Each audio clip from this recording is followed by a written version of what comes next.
Salam sejahtera untuk kita semua. Ibu mengucapkan selamat karena kalian sudah diterima di SMA Negeri 1 Sidareja. Mari, meskipun dalam kondisi yang tidak nyaman karena pandemi COVID-19 belum berlalu, kita tetap semangat di dalam belajar. Perkenalkan, nama Ibu adalah Puji Lestiani. Alamat Ibu ada di RT 6 RW 1 Dusun Cibenon, Sidareja.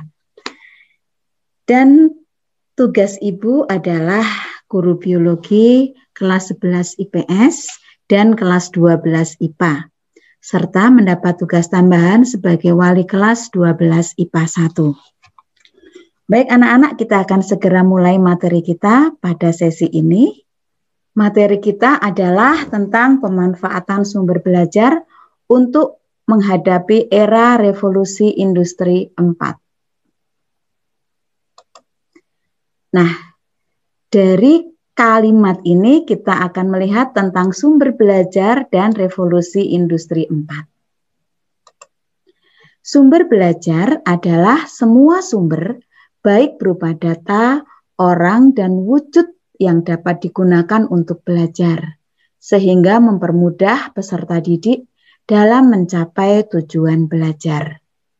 Sumber belajar adalah usaha sadar yang dilakukan secara terencana, sistematis, dan menggunakan metode tertentu untuk mengubah perilaku yang relatif menetap melalui interaksi dengan sumber belajar.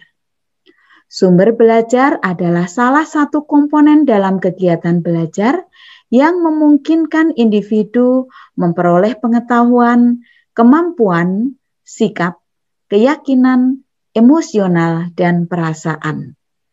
Jadi secara singkat, sumber belajar dapat dirumuskan sebagai sesuatu yang dapat dipergunakan untuk mendukung dan memudahkan terjadinya proses belajar. Kemudian pengertian revolusi industri. Apa itu revolusi industri? Yang pertama, revolusi industri adalah perubahan secara besar-besaran di segala bidang. Industri berubah, proses yang membutuhkan pekerja berjumlah banyak dan dilakukan dengan cara manual, berubah menjadi proses yang dikerjakan secara massal oleh mesin.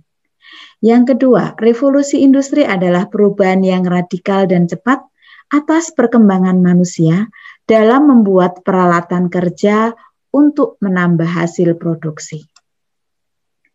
Kita mulai revolusi industri 1 adalah proses ditemukannya mesin uap oleh James Watt pada tahun 1776 yang menjadi pijakan untuk revolusi industri yang pertama. Penemuan ini penting sekali karena sebelumnya kita hanya bisa mengandalkan tenaga otot, tenaga air, dan tenaga angin saja untuk mengerjakan sesuatu. Dengan ditemukannya mesin uap, pekerjaan akan lebih ringan. Kemudian revolusi industri 2 terjadi di awal abad 20 dengan ditemukannya ban berjalan atau conveyor belt pada tahun 1913. Kemudian revolusi industri 3 disebut juga dengan istilah digital revolution yang dimulai ketika abad industri pelan-pelan berakhir dan abad informasi dimulai. Jadi kalau revolusi industri 1 dipicu oleh mesin uap, kedua dipicu oleh ban berjalan dan listrik, yang ketiga ini dipicu oleh mesin bergerak dan yang berpikir secara otomatis yaitu komputer dan robot. Kemudian disinilah kita sekarang, revolusi industri 4 yang dikenal juga dengan istilah cyber physical system. Revolusi industri 4 ini hadir untuk menjawab permasalahan efektivitas dan efisiensi dalam memproduksi barang. Revolusi industri 4 mengintegrasikan antara teknologi komputer dan teknologi otomatisasi. Dampak era revolusi industri 4 adalah dalam penerapannya tidak lagi memberdayakan tenaga kerja manusia. Semuanya sudah menerapkan konsep otomatisasi. Smartphone yang kalian gunakan inilah salah satu dari produk revolusi industri 4. Nah, berbicara mengenai revolusi industri 4, kita akan masuk ke Society 5.0 atau masyarakat 5. Adalah sebuah konsep masyarakat yang mengedepankan kolaborasi antara human center atau berpusat pada manusia dengan teknologi base atau berdasarkan teknologi. Masyarakat 5 merupakan penyempurnaan dari konsep cara hidup masyarakat sebelumnya. Bila masyarakat 1 itu berburu dan berpindah tempat, masyarakat 2 bertani, masyarakat 3 itu dalam era industri, dan masyarakat 4 di era informasi, maka pada struktur masyarakat 5 ini internet bukan hanya sekedar untuk berbagi informasi, melainkan untuk menjalani kehidupan yang di dalamnya banyak melibatkan artificial intelligence atau kecerdasan buatan, Internet of Things, Big Data, otomasi, robotika, dan kecanggihan teknologi lainnya untuk bergerak dalam berbagai bidang. Kalian adalah manusia-manusia dalam masyarakat 5. Karena itu harus mampu memanfaatkan teknologi yang dihasilkan dalam revolusi industri 4 di dalam kehidupan kalian. Pemanfaatan sumber belajar untuk menghadapi era revolusi industri 4 harus betul-betul kita kuasai. Perkembangan teknologi di era revolusi industri 4 telah merubah pola kehidupan masyarakat. Setiap individu harus mengikuti perkembangan teknologi dan tahu bagaimana memanfaatkannya sehingga membuat hidup menjadi lebih mudah. Keberadaan teknologi bagi dunia pendidikan merupakan sarana yang dapat dipakai sebagai media penyampaian program pembelajaran, baik secara searah maupun interaktif. Proses belajar tidak lagi dibatasi oleh ruang kelas. Penggunaan teknologi telah memungkinkan munculnya pembelajaran jarak jauh dan mendorong inovasi yang lebih besar dalam menciptakan metode pengajaran di dalam dan di luar kelas.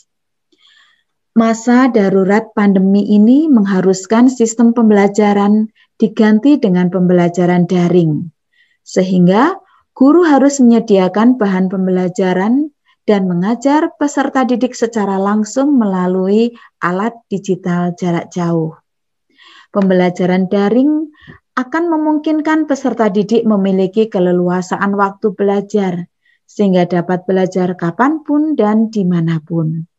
Selain itu, peserta didik dapat berinteraksi dengan guru menggunakan beberapa aplikasi seperti e-classroom, atau pada tahun pelajaran ini kita menggunakan Google Classroom, video conference, telepon atau live chat, Zoom maupun melalui WhatsApp group. Kegiatan pembelajaran tersebut merupakan sebuah inovasi pendidikan untuk menjawab tantangan akan ketersediaan sumber belajar yang variatif.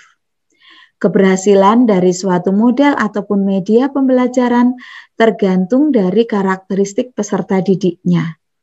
Salah satu keberhasilan dalam pembelajaran adalah adanya motivasi dari peserta didik. Motivasi dapat mempengaruhi apa yang kita pelajari, bagaimana kita belajar, dan kapan kita memilih untuk belajar.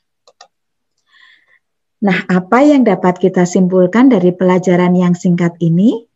Yang pertama, pada masa pandemi COVID-19 ini, peserta didik harus mulai terbiasa memanfaatkan teknologi digital sebagai sumber belajar.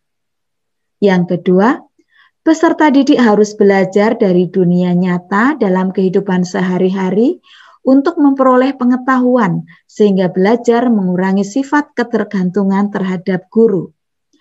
Anak-anak, Bapak dan Ibu guru hanya berperan sebagai pendamping dan motivator agar kalian mampu belajar dan memanfaatkan sumber belajar yang sudah tersedia. Nah, tugas yang Ibu berikan Silahkan dikumpulkan melalui wali kelas masing-masing. Yang pertama adalah berikan contoh sumber belajar yang dapat digunakan pada saat kalian melaksanakan proses belajar di rumah. Yang kedua, kendala-kendala apa saja yang mungkin terjadi pada saat menggunakan sumber belajar tersebut. Anak-anak, demikian yang bisa Ibu sampaikan pada sesi ini. Terima kasih atas perhatiannya. Selamat melanjutkan sesi selanjutnya. Selamat pagi dan tetap semangat.